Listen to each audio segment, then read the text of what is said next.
प्रिया ही एक स्त्री अशी आहे की जी अतिशय सुंदर चित्र काढते आणि तिचं डीएड पण झालेलं आहे, परंतु तिला काही केलं नोकरी मिळत नाही आणि त्याच्यामध्ये राहिली प्रेग्नन्सी.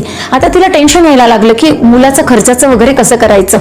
तर अशा वेळेस तिने स्वतःला सावरलं. जी हातात कला आहे तिने विविध चित्र काढायला सुरुवात केली. इंस्टाग्राम, फेसबुक, युट्यूब सगळीकडे ते चित्र टाकायला सुरुवात केली.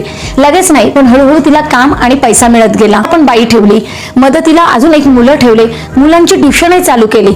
म्हणजे तिची जी समस्या होती की मला शिक्षक म्हणून नोकरी मिळत नाहीये, त्या अडचणीवर हळूहळू मार्ग निघत गेला. महत्वाचे गुण जर ओळखले की मी चांगली नोकरी करू शकते, मी चांगला स्वयंपाक करू शकते, मी चांगलं घर सांभाळू शकते, माझ्या घरात आजारी सासू आहे किंवा माझी आई आजारी आहे, मला त्यांना बघावं लागतं आणि मला घरातल्या जबाबदारीतून बाहेर पडणं शक्य नाहीये, आणि मी जे काम करते त्याचा मला अभिमान आहे, मी उत्कृष्ट काम करते, त्याच्याबद्दल मला स्वतःचा आदर आहे, असं तुम्ही जर स्वतःला ठणकावून सांगू शकल्या तर तुम्ही आनंदी होऊ शकता.